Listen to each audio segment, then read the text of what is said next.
Imaginem vocês que uma pessoa entrou toda feliz dentro da presença do rei, e o rei olhou para ele e falou assim: o que você daria para uma pessoa que sempre está do seu lado? E ele estava chegando. Qual foi a impressão dele? Sou eu. Eu daria o melhor. Eu levaria ele para andar pelas ruas montado no seu cavalo, rei, e o vestiria com as melhores roupas que o senhor tem, e mostraria a todo o povo o quanto ele é querido.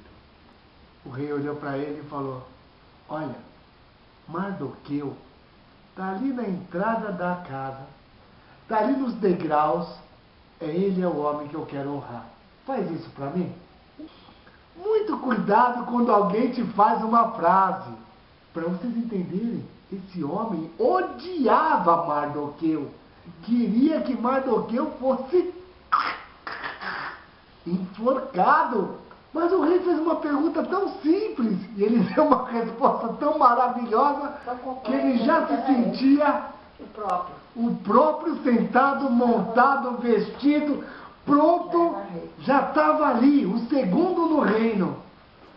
E o rei falou: vai lá na escadaria e pega o Mardoqueu que está caído lá pedindo esmola e dá tudo isso para ele.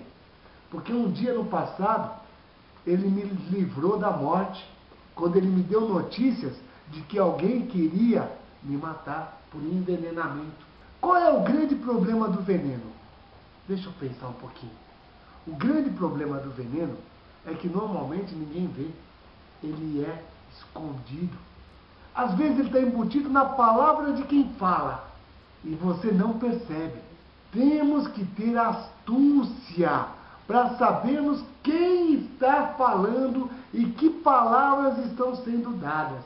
Porque senão nós vamos sentir o amargo fel nas nossas entranhas. Coragem, não tenha medo, é o título da pregação. Por que esse título?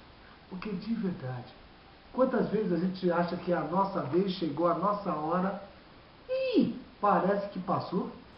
Tinha tudo para dar certo, as portas pareciam que estavam abrindo, e fechou de novo. Eu estava quase curada, e está tudo de novo. Essa semana, eu segurei uma geladeira de 4 portas de aço. É extremamente pesada porque ela é industrial. O único jeito de passar é tombando. E tombando, o peso recai em algum ângulo. Deixa eu pensar em qual que é. E quem está atrás? Era eu. E não é que a geladeira passou? Só que o resto da semana eu não conseguia respirar. Toda essa parte minha aqui não tinha condição de buscar ar. E eu segurei a segunda, segurei a terça, segurei a quarta, segurei a quinta. Segurei. Aí uma hora eu falei: Senhor Jesus, sabe que eu estou cansado de carregar uma dor? Eu estou cansado. E pedi para ele. Sabe o que aconteceu? A dor foi embora. No mesmo instante. Com isso, eu tenho uma liçãozinha que eu gostaria de transmitir. Por que você está carregando dor? Por que você está carregando tristeza? Por que você está carregando adversidade? Por quê? Por quê? Para e entrega para ele. Coragem, não tenha medo. Mateus 14, 23 a 33 diz exatamente assim: tendo-as despedido, subiu ao monte para orar à parte. Ao anoitecer, estava ali sozinho. Entre mentes, o barco já estava a muitos estádios da terra, açoitado pelas ondas, porque o vento era contrário. À 4ª vigília da noite, foi Jesus ter com eles andando sobre o mar. Os discípulos, porém, ao vê-lo andando sobre o mar, assustaram-se e disseram: é um fantasma, e gritaram de medo. Jesus, porém, imediatamente lhes falou, dizendo: tende ânimo, sou eu, não temais. Respondeu-lhe Pedro: Senhor, se és tu, manda-me ir ter contigo sobre as águas. Disse-lhe ele, vem. Pedro, descendo do barco, andando sobre as águas, foi ao encontro de Jesus. Mas, sentindo um vento, teve medo e, começando a submergir, clamou, Senhor, salva-me. Imediatamente estendeu Jesus a mão, segurou-o e disse-lhe, homem de pouca fé, por que duvidastes? E logo que subiram para o barco, o vento cessou. Então os que estavam no barco adoraram-no, dizendo, verdadeiramente, tu és Filho de Deus. Jesus havia convidado os discípulos para entrar no barco e ir embora. Vai. E enquanto eu despeço a multidão, Jesus despediu a multidão, pode ir para casa. Só que tinha um detalhe, depois de 3 horas de comilança, o povo queria arrebatar Jesus e levar ele para ser rei, à força. Não me interessa se você quer, eu mando. E outra, 50 pessoas empurrando você é obrigado a ir com o povo. Só que Jesus, sabendo o que estava acontecendo e a intenção que eles tinham, pegou e dispensou todo mundo. E subiu para um monte para orar. E ficou lá sozinho orando. E orando. E os discípulos atenderam o que Jesus falou. Entrem no mar e vão. Eles não tiveram nenhum problema para entender o que Jesus tinha dito. Pegaram o barco e foram. Só que veio um vento contrário, que fazia o quê? Quanto mais você remava, menos você andava. E ainda assim, segundo alguns versos antigos, dizem assim, que eles chegaram no meio do mar. Imagina a bravura desses homens. Jesus não mandou ir? Jesus não mandou vai? O que eles fizeram? Foram. Mas o vento estava contrário. Eles não pararam por causa disso. O vento contrário não impediu. Eles se mantiveram firmes andando. Sob que pretexto e sob que perigo? O pretexto era de que poderiam morrer. Ventos muito fortes geram ondas elevadas. Ondas elevadas sobem o barco e fazem com que ele afunde. E ainda assim, eles estavam lá lutando para chegar. E Jesus onde estava? Do outro lado, no lugar alto. E sabe o que é interessante? O livro de Marcos fala que Jesus estava vendo eles. Não está vendo eles sofrer? Não. Está vendo eles cumprir a ordem que foi dada. Qual foi a ordem? Vai. É uma ordem complicada? Não é complicada. Eles atenderam facilmente. Mas o problema aconteceu. Por que eles não voltaram? Jesus, o vento está forte, vamos voltar? O vento ainda está contrário, está complicado. Está difícil para mim continuar. Olha a minha vida como está complicada.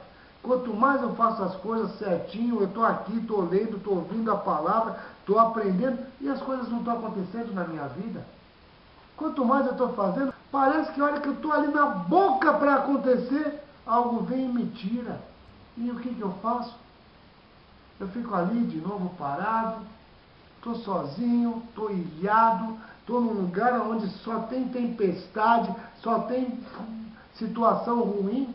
Cada vez mais eu me sinto desanimado. Lucas apresentou que eles estavam já desanimados. Sabe o que é você remar e não conseguir chegar a lugar nenhum? E você que é profissional no que você faz? Eles eram pescadores. Eles sabiam remar. Eles não tinham dificuldade. Se me dar um remo, eu vou ter problema. Com certeza, por melhor que eu reme, não vou ser uma beleza. Mas alguém que está acostumado com a água, vai remar muito bem. Eles já estavam desanimados. Eles já estavam sentindo as forças deles indo embora. Quarta vigília da noite é entre 3 da madrugada até 6 horas da manhã. E nada de atingir o objetivo. Só que eles tinham uma coisa. Eles sabiam que quem tinha mandado ele remar era Jesus. É isso o que fez eles se manterem firmes no propósito. A maioria A maioria das pessoas, quando vem o menor dos problemas, pula fora e diz, eu não entro. Poxa, que canoa furada que você me deu. Nessa daqui, parecia uma situação totalmente furada e desnecessária. Se os discípulos estivessem ali, eles teriam se tornado primeiro-ministros, teriam se tornado pessoas importantes no reino. E Jesus, rei. Ele estava na boca para ser os mais influentes. Estava ali na boca para se tornar as pessoas mais queridas. E Jesus falou, sai fora. Não é essa glória que eu quero para vocês. Sai fora. Mas você quer, né, Jesus? Você ficou. Não. Estou despedindo todo mundo. Não esqueçam que estava despedindo 5.000 homens. Fora as mulheres e as crianças. Jesus, quando foi ter com eles, qual é o problema mesmo daqueles que se sentem firmes? Eles vacilam e têm medo. Quando eles viram um vulto andando na direção deles, o que eles pensaram? Fantasma é coisa da imaginação. Fantasma é coisa que, olha, que é isso? Vulto? Que é isso? Gozado. Mesmo eles já tendo andado por quase 2 anos aqui com Jesus, eles tinham ainda aquelas coisas de dentro deles. E Jesus não censurou, não. Só disse, tem de bom ânimo, sou eu. Ele não alimentou a imaginação, porque o que nos trai é a nossa imaginação. Se a gente não tomar cuidado, a nossa imaginação forma monstros. Monstros tão grandes que são impossíveis de serem vencidos. E toda a vez que nós não conseguimos vencer os monstros, nós nos aliamos. O que é aliar? Você fica do lado e acaba sendo subjugado. O que é ser subjugado? Você se torna refém. Você é refém daquilo que o medo te põe. Você é refém daquilo que você não consegue acreditar que é possível ultrapassar. E tem gente desistindo com muito menos que isso. Desistindo de tudo. Preferem viver os seus medos, viver os seus fantasmas, viver os problemas, viver as complicações e não olhar para o autor da solução. De toda a solução. Não é da minha só, da sua, de cada um que está aqui. Os discípulos estavam com que problema? O barco estava indo a pique. A situação estava complicadíssima. Jesus não estava no barco dormindo nessa hora. Jesus nem no barco estava. Mas eles falam, mas eu estou fazendo a vontade de Deus. Eu estou fazendo a vontade que foi me dada. Olha o que sobra para mim. Só tempestade, só tempestade, só coisa complicada. Ah, desse jeito eu não quero caminhar. Não fizeram isso. Eles viveram no medo dele, mas estavam ali firmes. Isso lembra Abraão. Abraão tinha um filho. E deu o nome dele de Isaac. E um dia Deus falou, Abraão, você pode me dar seu filho para mim? Eu quero teu filho. Abraão falou, tudo bem. Olha, eu vou te mostrar onde que é o lugar, tá bom? É o tal de Monte Moriá que você vai. E nisso ele pegou o filho dele, pegou o burrinho, pegou a lenha, pegou o cutelo para fazer o furo no animal ou no que fosse, e pegou o fogo. Só que o menino já não era uma criancinha de 2 aninhos. Ele já andava e pensava, devia ser um rapaz. Ele chegou para o pai e falou, pai, eu estou vendo o cutelo, estou vendo o fogo, estou vendo a lenha, mas eu não estou vendo o sacrifício. Cadê o cordeirinho? Cadê? Abraão respondeu, o Senhor proverá. Por que ele falou isso? Porque ele tinha dentro dele uma convicção que dizia assim, ainda que meu filho venha a ser sacrificado, Deus é poderoso para colocar ele de pé de novo. Agora a gente começou a mexer no campo da fé que está tão enferrujada. Os discípulos estavam no meio do mar dizendo, ainda que está aqui naufrague, Deus vai me pôr de pé.